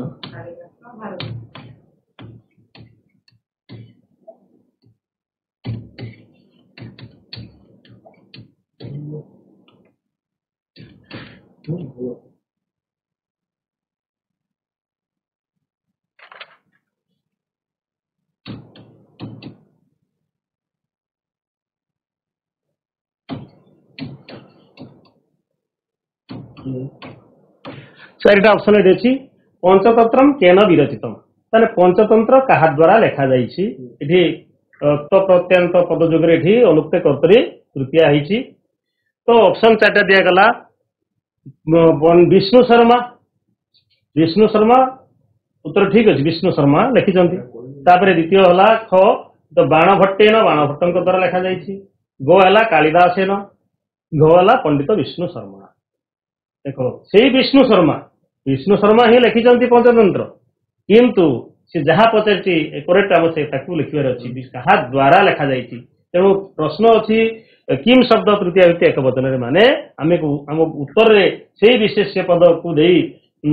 नाम को दे नामवाचक शब्द को देकी तृतीय व्यक्ति एक वचन ही लिखार अच्छी तेणु से विष्णु शर्मा अच्छी कि पंडित विष्णु शर्मणा खाली विष्णु शर्मणा ये बेले बेले पिलांकर भितर कन्फ्यूजन हो जाए ये साधारण भाव अनुभव करी अरे से तो एका आंसर से विष्णु शर्मा अच्छी ये विष्णु पिला जापरती विष्णु शर्मा अच्छी विष्णु शर्मणा अच्छी किंतु आमको विष्णु शर्मणा लिखार अच्छी विष्णु शर्मा द्वारा से पचारे क्या द्वारा लिखा जाइए आमको से क्या द्वारा माने से अमुक व्यक्ति द्वारा पंडित विष्णु शर्मणा तो सहीटा को लिखे तेणु सब मन रखिए ध्यान रखिए प्रश्न जो लिंग जो विभक्ति जो वचन रे पचरा जाइथिबो उत्तर मध्य तदनुसारी हबो से लिंग से विभक्ति से वचन रे लिखा दिबो तेणु विष्णु शर्मा और विष्णु शर्मणा दीटा थिले बा सेमती कालिदास कथा जदि गोटे पढ़िबो जो तमरो शिशु वात्सल्यम केन विरचितम कालिदास थिबो कालिदासेन थिबो तो कालिदासेन ही लिखिले मार्क मिलिबो आ कालिदास लिखिले मध्य मार्क मिलिबो नाही तेणु एई जिंस मध्य हमरको जानिबार अछि तापरे आ गोटे कथा हला कौन जे जो साधारणतः पिलामानकर जो अनुवाद करिवारे मध्य भूल हो जाए तो अनुवाद करने को हेले हमको जो वाक्यटा को प्रथम देखा को काल रे अछि एवं से कर्ता किए क्रिया किए कर्म कौन एवं वाक्यर जो कर्ताटा को पुरुष को वचन ले अछि तो कर्ता जो पुरुष जो वचन ले थिबो क्रियाटा मध्य से पुरुष से वचन हबो एवं जो काल रे थिबो से अनुसार से लकार हबो एवं किसी कारक विभक्ति को आधार करी जो आसी थाए जो निर्दिष्ट पद जोगरे जो विभक्ति हुए सपोज परितः पद जोगरे द्वितीय विभक्ति अनुपद जोगरे द्वितीय विभक्ति तेणु से भली मध्य आसे विद्यालय चारि पाखरे प्राचीरटीए अछि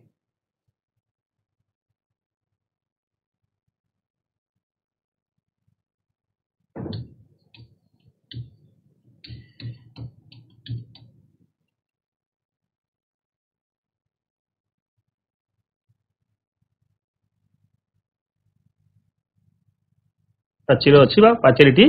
अच्छी ताला गोटे गोटे गोटे गोटे पद को आम संस्कृत अनुवाद कर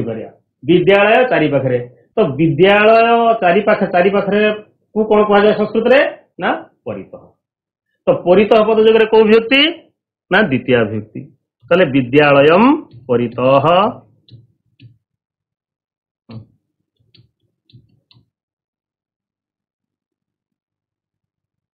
प्राचीरम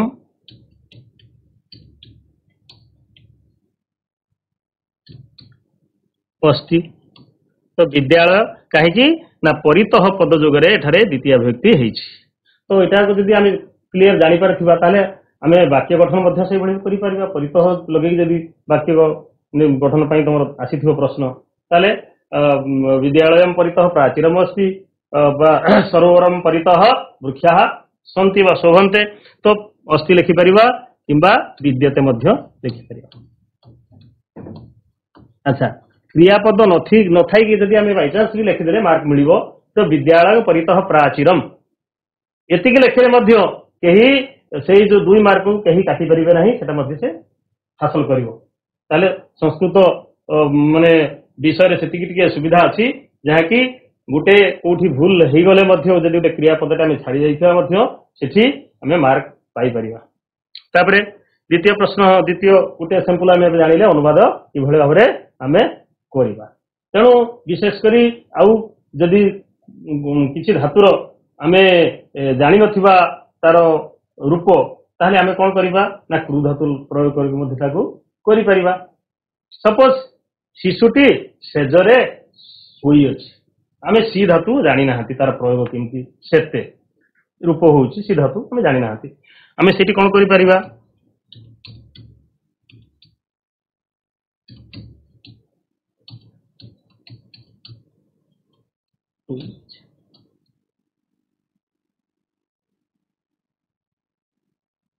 तो शिशुटी प्रथम कौन हम शिशु सेजरे सेजरा को कौन कह जाए सज्जिया सज्जिया शब्द किभली भाव हुए ना लता शब्द भाया आकारांत स्त्रीलिंग शब्द लता शब्द भाया तो रे ठारे मान ठारे सप्तमी विभक्ति चिन्ह तेणु सज्जिया शब्द सज्जियायाम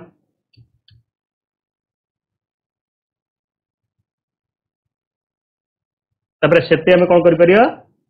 सेते करि परिया अच्छा जदि आमे सी धातुर रूप हमकु मालूम नाही ताले आमे सिटी आखि बुझी कौन करबा ना शयनम करुति को लिखि परिबा शिशुटी सेजरे शयन करुचि शिशु सज्जायाम शयनम करुति मध्ये लिखि परिबा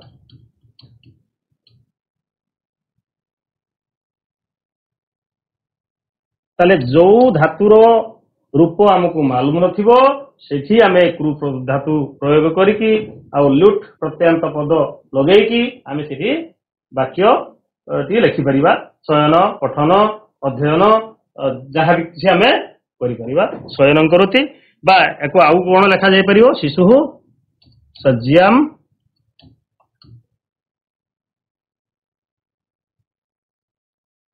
अधिसेते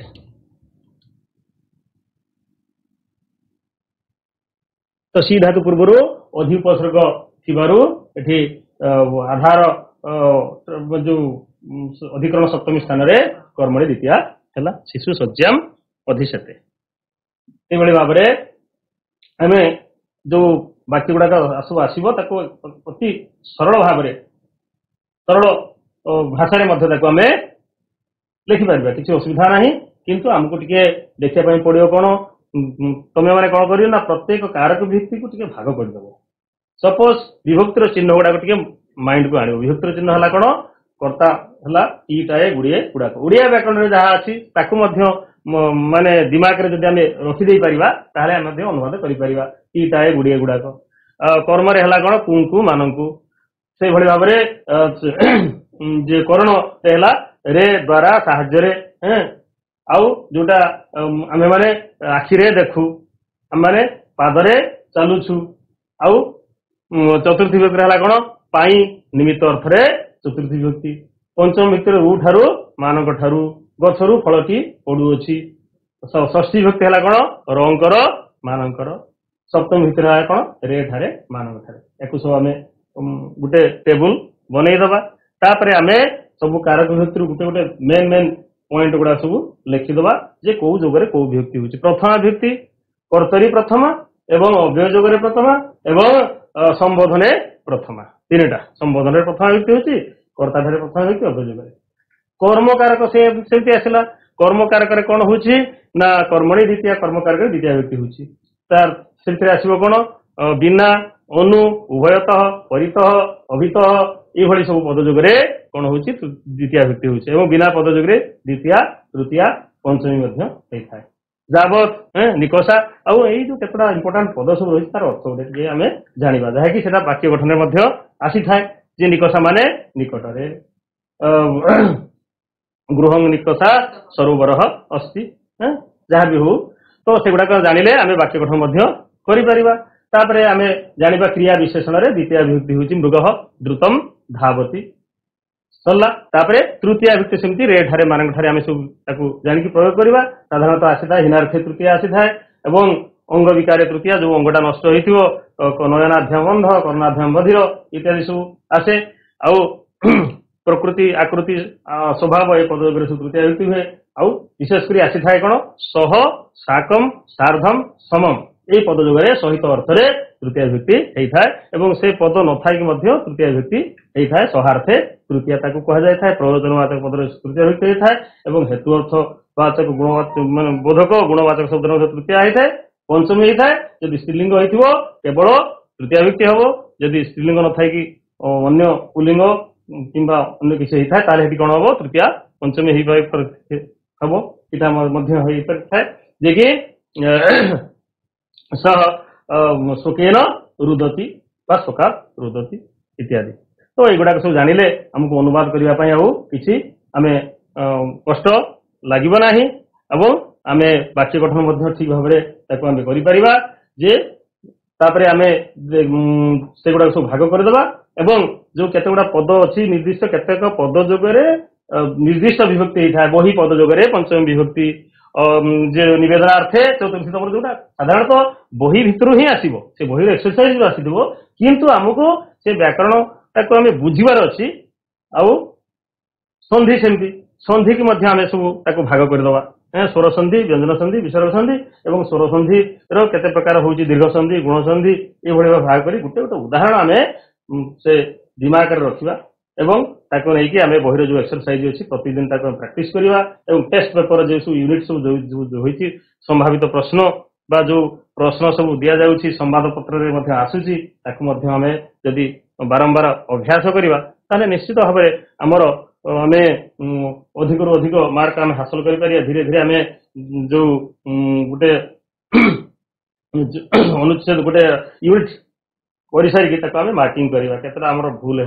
केतटा ठीक है कहीं भूल है आम देखा आम श्रेणी शिक्षक देखा ताहले बारंबार यहाँ कौन आम संशोधन हवा फल आमर गोटे रेक्टिफाए आम गोटे आमर शुद्धता आम जापर आम भूलटा को आम जापर ताहले आमर कौन प्रकार किसी भूल हम ना तापर एवं द्वितीय पर्यायर आम कौन करवा ना आम बर्तमान जो बहु विकल्पीय प्रश्न ताको आलोचना करवा जे गोटे गोटे प्रश्न पाई 4टी लाखे विकल्प दि जाए क ख ग घ 4टी ऑप्शन थी भितर जमी तुम एमसीक्यू रे जो अच्छी जो 50 मार्क्स गोल बुला हूँ प्रश्न से भाव में निर्दिष्ट उत्तर तुम मैंने पे सब कौन कर प्रश्न ये दिज्व स्मार्ट बोर्ड रे तुम से प्रश्न को लिख खातार लिखि रखिकी प्रश्न उत्तर को मन में भाव लिखिकी रखिपर शेष प्रश्नोत्तर देखे सारापर डिस्प्ले हो सारापर आम तार उत्तरटा देखईदेवु तुम निजे निजे परीक्षण कर केतटा आमर भूल है केतटा ठीक है पिला माने तमे निजे निजे तमर जो आमर जो 30टा प्रश्न आम तैयारी करिछु एवं एमसीक्यू एटा को तमे निजे निजे करिवो तापरे करि सारला परे आमे तार उत्तरटी देबु तमे निजे निजे चेक करिवो नहले तमर श्रेणी जे विषय शिक्षक शिक्षयित्री को ता देखैबो गोटे क्वेश्चन पे गोटे मिनिट रहिसी हां गुरवे सर्वम भक्षं नबे दयत तो 4टी ऑप्शन दिया जाइछि सठिक आंसरटा देखिबो केउ कारण पई केउ विभक्ति हला निवेदनार्थे चतुर्थी प्रथम विकल्प हला निवेदनार्थे चतुर्थी निमित्तार्थे चतुर्थी संपद्य माने चतुर्थी उपादाने पंचमी प्रथमे आमे दिमाग को आनिबा एठी प्रकृति चतुर्थी विभक्ति हेछि कि पंचमी विभक्ति गुरबे सिटी अवश्य अंडरलाइन हे जो हवा कथा ଟିକେ ଭୁଲି ଯାଇଛି ଗୁରବେ ଯୋଉ ଗୁରବେ ରେଖାଙ୍କିତ ପଦ ତ ସେଇଠି କୋଉ ବିଭକ୍ତି ହେଇଛି ପ୍ରଥମେ ଦିମାଗକୁ ଆଣିବା ଆମେ ଚତୁର୍ଥୀ କି ପଞ୍ଚମୀ କ୍ଲିୟର ହବା ତାପରେ ଆମେ ଜାଣିବା ଯଦି ସେଇଠି ଚତୁର୍ଥୀ ହେଲା କି ପଞ୍ଚମୀ ହେଲା କାହିଁକି ହେଲା ତାର କାରଣ ତ ଚାରିଟି ଅପସନ ଦିଆଯାଇଛି ସର୍ବେଭ୍ୟମ୍ ନୈବାରୟତ୍ ପିଲାମାନେ ଏଟା କଣ ହବ ବାରଣାର୍ଥନା ମିସ୍ତିସ୍ୟ ଇତି ପଞ୍ଚମୀ ଅପଦାନେ ପଞ୍ଚମୀ ନିବୃତ୍ତାର୍ଥେ ପଞ୍ଚମୀ ନିବେଦନାର୍ଥେ ଚତୁର୍ଥୀ এই যে চারটি অপশন ଅଛି এই চারটি অপশন ভিতরু কোন হব সর্বেভ্যম নৈবারয়ত গুরুস্তম সর্বেভ্যম নৈবারয়ত সর্বেভ্যটা কোন হব তুমি নিজে কর তুমি করি সারলা পরে আমি आंसर টিকু দেবু নয়নাভ্যম অন্ধ সন ভ্রমণ অস্মিন কূপে পতিত অহম এটা কোন হব এটা বহুত সবুবেলে পরীক্ষারে পড়ে অঙ্গ বিকারে তৃতীয়া সহার্থে তৃতীয়া উনার্থে তৃতীয়া कर्मणि द्वितीया को विभक्तिटा हबो पिला माने तमे लिखि नियो अंग विकारे तृतीया हबो ना सहार्थे तृतीया उनार्थे तृतीया कर्मणि द्वितीया नयनाभ्याम अंध प्रश्नटी को भल भाबरे देखि नियो स्क्रीन रे अछि आउ चतुर्थ प्रश्न हला तेन किमपि नासादितम तो तेन एही पदरे को विभक्ति हेछि अनुक्ते कर्तरी तृतीया ना करणे तृतीया सहार्थे तृतीया हेतु तृतीया सरटी विकल्प मध्यरु कोटा ठीक लेख उपयुक्त ठीक टाइम दिया जाउछि तम मान को डरिबार किछि आवश्यकता नहीं ठीक होउछि भूल होउछि निजे निजे कर परे तमे जानि परिबो तमे कि बलिया भाबरे करिछो तमर स्कोर गुडा को तमे परे देखिबो आमे परे उत्तर दबु बने भ्रमतोपि तस्य रविरस्तंगतः तो तस्य इथि को विभक्ति हेछि एवं को पद जोगरे हेछि इथि चारिटी ऑप्शन दिया गला अनादरे षष्ठी हेछि ना संबंध विवक्षायाम षष्ठी ना संबंधे षष्ठी ना अग्रतः शब्द जोगे षष्ठी प्रश्नर उत्तरटा भल भाव बुझा उत्तर हमको ऑटोमेटिक आसीज वृत्ति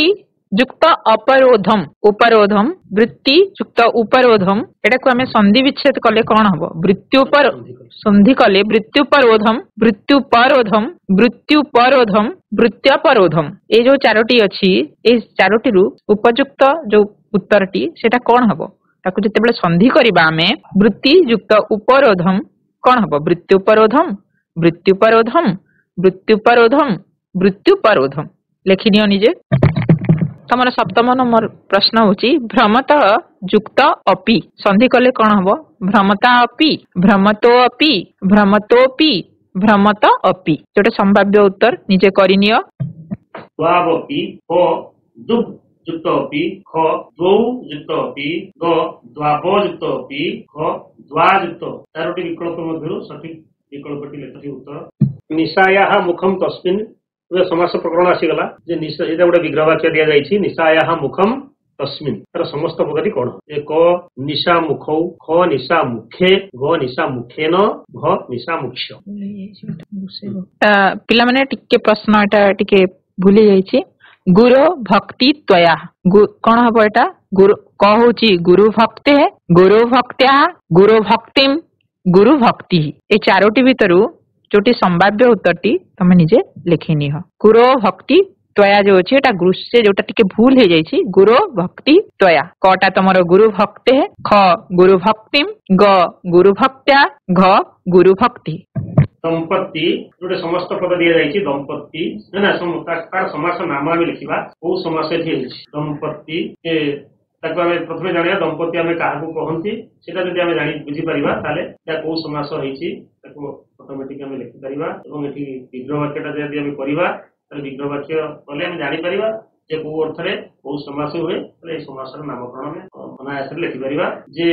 द्वंद्व एथि विसर्ग हबो द्वंद्व समास द्वंद्व ख हैला कर्मधारय समास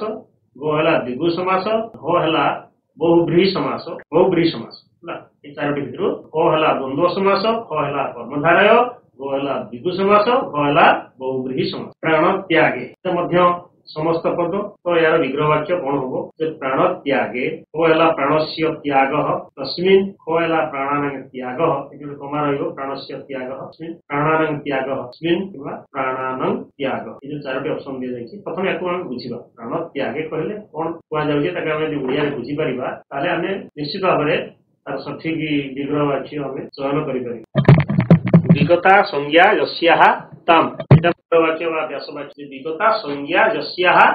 ताम विसंज्ञम कहला विसंज्ञम कहला विसंज्ञाम गो हैला विसंज्ञानम गो हैला विसंज्ञाया प्रभु से विसंज्ञ शब्द अक्षर थिले मध्य जे निर्दिष्ट विभक्ति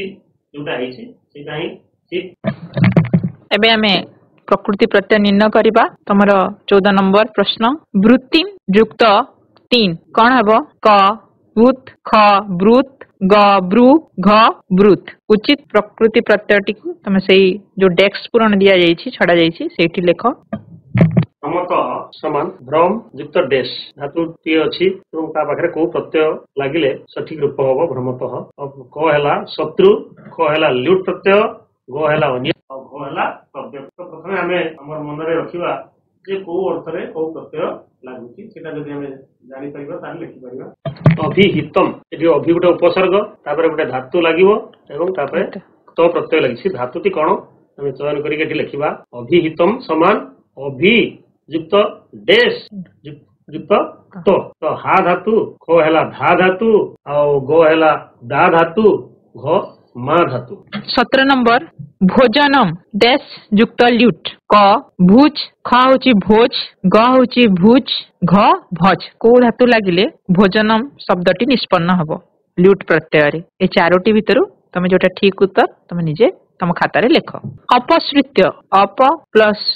प्लस सु प्लस डैश कौन लागिबो एठारे क त ख ल्यप ग शत्रु घ यत को प्रत्यय लागिले ए अपसृत्य शब्दटी निष्पन्न हबो। अप उपसर्ग रे श्रु धातु युक्त त लागिबो ना ल्यप लागिबो ना श्रु शत्रु लागिबो ना यत लागिबो जोटा संभाव्य उत्तर ताकू तमे निजे लेख। ती प्रत्यय रूपाणी चिन्ह ती प्रत्यय केउ रूप हबो सठिक केसरीन केसरीन पदरा का प्रथमे बुझिबा केसरी केसर जहार अछि केसरी केसरी शब्द जे मूल रूप हला केसरीन केसरीन शब्दर स्त्रीलिंग रे केउ रूप हुए को हैला केसरी दंत्यस र दीर्घई को हैला केसरिणी र दीर्घई पुणी र दीर्घई तालव्यस गोरे हैला केसरिणी केश तालव्यस पुणी र ह्रस्वई र दीर्घई घ हैला केसरी तालव्यस र दीर्घई। तेणु बहुत समय देखा जाए पिलांकर ए मात्रा रे गलत हो जाए कि स्वरे मध्य भूल हो जाए सेठी कन्फ्यूजन हबार नाही। हमें देखिबार अछि से शब्दटी को स्वरे जो दिया जाइछि सेटा प्रथमे मन को आनिबार अछि तापरे ठीक उत्तरटा कोन हो ऑटोमेटिक लेखि हो सुविधा नाही पीपीटी ग्रुप रे पठे दबा। 20 नंबर प्रश्न तापस तापसर स्त्री रूप कोन हबो पिला माने क तापस्वी ख तापसी ग तापसी घ तपस्विनी तार स्त्री रूप लिखिबो। आको प्रश्नटी को भलो भाबरे सुनिबो बुझिबो तापरे तमे जोटा तार उपयुक्त उत्तर ताकू तमे लिखिबो। 10 मिनिट खाली 21 नंबर प्रश्न हला अश्विनी कुमार उपमन्यु किम भक्षयितुम प्राहतु तार अर्थ हला अश्विनी कुमार उपमन्यु को कोन भक्षण करिया पई कहिले तो को हला पायसम को हला उपम गो हला पयह घ हला मतो से गल्प रे कोन कहै जाईछि आमे मन को आनिबा कोन से तांको खाया पई सेठी कहितले जेतले से पुरे पड़ी जाईतले अश्विनी कुमार उपमन्यु कोन खाया पई कोई परि जदी बोलो। 22 नंबर प्रश्न हला सर्वदमन है कि बालकस्य नाम केन कृतम सर्वदमन बोली बालकर नाम कहा द्वारा करा जाय कि से नाम देइथिले को हला साधु जनेन को हला ऋषि जनेन गो हला महाराजेन घ हला हरिजन सदा रक्षा करंडकम सर्पु भूत्वा दशति एटा कोठरासी पिला माने एटा शिशु वात्सल्य जो किशोर आसीछि जे कदा माने केते बेले से रक्षा कवचती को सर्प प्रति धारण करी दंशन करे ओ हला उटजे स्थिताम जदि कश्चित नयति उड़िया रे थिले जेता के लिए उटजे स्थिताम जदि कश्चित आनयति उड़िया रे थिले जेता के आने गो हला भूमिपतिताम जदि कश्चित भूमि रे पड़िथे जेता के देखे घ हला भूमिपतिताम जदि कश्चित स्पृशति भूमि रे थिले पड़िथिले जदि के तो ई चारिटी ऑप्शन जदि हम बुझी परिबा ताला माने अनायास रे निर्द्वंद रे हमें लिखि परिबा। राजा कस्मे श्रुहयति अवनीताया ख तस्मे ग दुल्ललिता पुष्पाय कोटा हबो पिला माने एटा राजा काहाकू कस्मे स्पृहयति स्पृहा करुथिले एटा तमर शिशु वात्सल्यम राशि अछि। 25 नंबर प्रश्न हला रक्षा करंडकम प्रथम परिभ्रष्टम से रक्षा कवचटी भांगी गला नष्ट हो गला जे क गमनाथ ख पट्टनाथ ग सिंह शावक विवर्तनाथ घ क्रीडनाथ से शिशु वात्सल्य आसी कबजटी हाथ में जो थिला केमती से रक्षा करंडकम कथं परिभ्रष्टम आउ थे देख पिलाने से रक्षा कवचटी कहीं केमती से भांगी गला गमनाथ बुलुबुलु भांगिला से अटन माने से बुलिबा भ्रमण करवा बा गो सिंह शावक विमर्दनाथ बा सिंह छुआ सहित घोषी होगी किंबा घ है कौन क्रीडनाथ खेलिबा कारण भांगीगला तो ये जो चारोटी विकल्प दि जाइए शिशु वात्सल्यम प्रसंगटी आसी प्रश्नटी जे केमती सेटा भांगीगला रक्षा कवच हाथ जो थिला केमती भांगीगला से कौन करुले प्रथम मन पकेब प्रथम अच्छी आंसर लिखिपर आराम घ नहीं 26 नंबर प्रश्न है त्रयोपि शिशव कम अजानत एकाचार विहारा बाल्य समय निर्वाहयन्ति स्म वाक्यटी लंबा अच्छी किंतु उत्तर से क्लिष्ट नहीं ताको आम भल भाव बुझा त्रयोपि शिशव माने 3 जन से शिशु कम अजानत काहाकू न जानिकी विचार न करिकी न भाविकी एकाचार विहार माने एका स्थान रे बुलिबा जोटा मु कहूली एका संगे बुलिबा सब किसी एका समय आचरण करी जो बाल्य समय को निर्वाहयन्ति स्म माने अतिवाहित कले स्म लागिले पिला माने एटा मन रखिथबो स्म लागिले साधारणतः वर्तमान कालीन क्रियापद रे स्म प्रत्यय जोगरे अतीत कालर अर्थ को अवबोधन करिथाय तो को हला जाति विशेषम ख हला स्थान विशेषम गो हला काल विशेषम घ है गुण विशेषम 27 नंबर प्रश्न है अथ कदाचित तत्र बने भ्रमण कह समायात ये विसर्गटी छाड़ी जाइए पिलाने तो यहाँ कौन सी एक समय बन रे बुलु बुलु साधारणतः वाक्य गोटे प्रसंग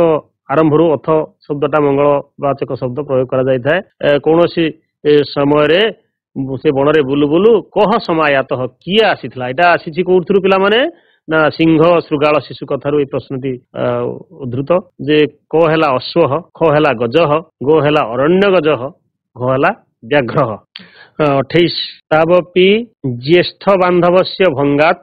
तावपि देश भंगात निरुत्साहतां गतौ इटा जो प्रधावित प्रथमे गोटे भूल लेखा हो जाइए प्रधावितटा पिला माने लिखिबो नाही 28 तावपि देश भंगात निरुत्साहतां गतौ तावपि माने से 2 जन तौ युक्त अपि तावपि देखो संधि विच्छेद कले आम बुझीपर से 2 जन किए से जो सिंह शिशु 2 जन सहित श्रृगाल शिशुटे जो बुलूला जंगल रे से तो कहीं से 2 जन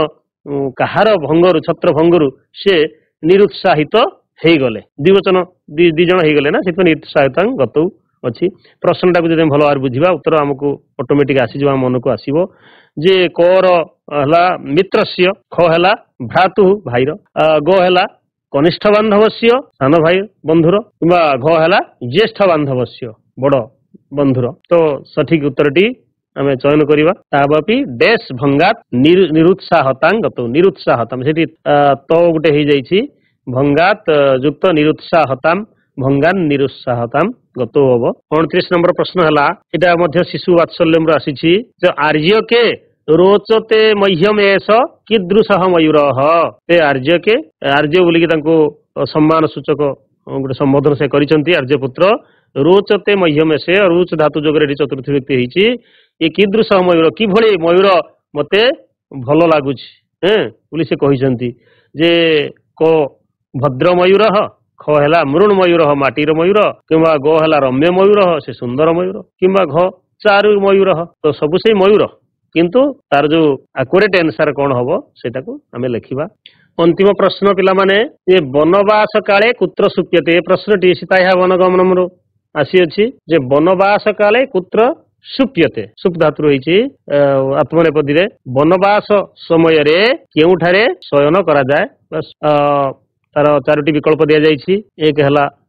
पत्र सज्जियासु ख है भूमिसु गो है पर्ण सज्जियासु घ है प्रस्तरेसु तो सब निश्चित भाव बुझी हो प्रस्तर माने पत्थर उपरे ख है भूमिसु भूमि रे पत्र सज्जिया ग पर्ण सज्जियासु तो पिला माने एबे हमर उत्तर समस्ते लिखिदेल एबे आमे देखिबा सठिक उत्तर किए लिखिपारि केतोटा आमे सठिक उत्तर लिखिपारि कौटी आमर त्रुटि होइछि कौ जगह भूल होइछि ताकू आमे देखिबा समस्ते से उत्तर खाता टी धरी बर्तमान आमे कलम रे ताकू करेक्शन करबा देखिबा କାହାର କାହାର କେତେଟା ସଠିକ ଉତ୍ତର ଅଛି। ଆଶା କରୁଛୁ ପିଲାମାନେ